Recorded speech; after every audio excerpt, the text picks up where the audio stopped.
Hi fellow Grubsters, and welcome back to another little sit down with the Grubsters book club.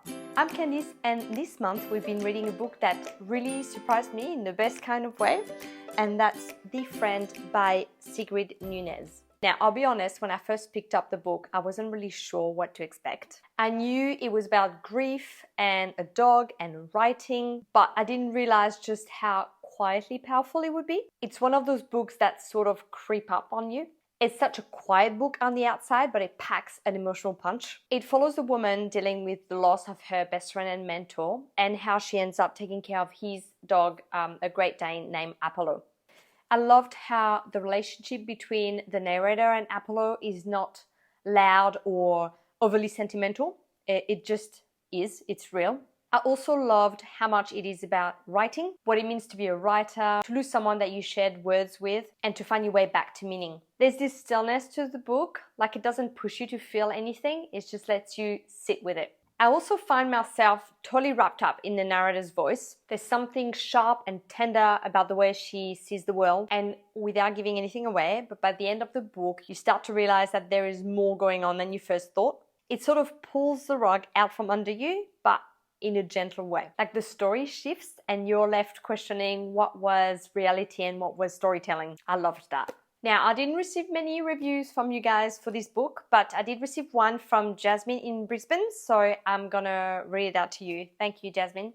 Jasmine wrote, "I wasn't expecting to love this book as much as I did. I thought it might be too sad, too slow, but it turned out to be the kind of story that soothes your nervous system. I loved the literary references, the dry humor, and how much the dog said without speaking. I found myself reading slower just to stay in that world a bit longer." Yes, same here. It's like a soft landing. Even though it deals with tough stuff, it never feels heavy in the way that you would expect. Now, let's talk about the film. Yes, The Friend has been adapted into a movie, and Cate Blanchett stars in it.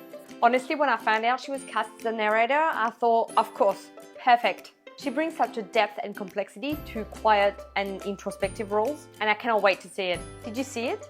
Did it live up to the feeling of the book for you? I'm so curious how people experienced it differently on screen. And how is Apollo?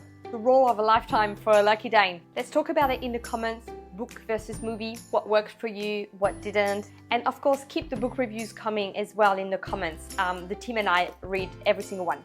I did see in the news that there's been a spike in interest in Great Danes since the movie came out, which honestly isn't surprising. Just a gentle reminder, Great Danes are incredible dogs, but they are also giant, sensitive souls that require a lot of time and space and a whole lot of care. So if the film or the book made you fall in love with the idea of having one, maybe start by learning more about the breed and what life with a Great Dane really looks like.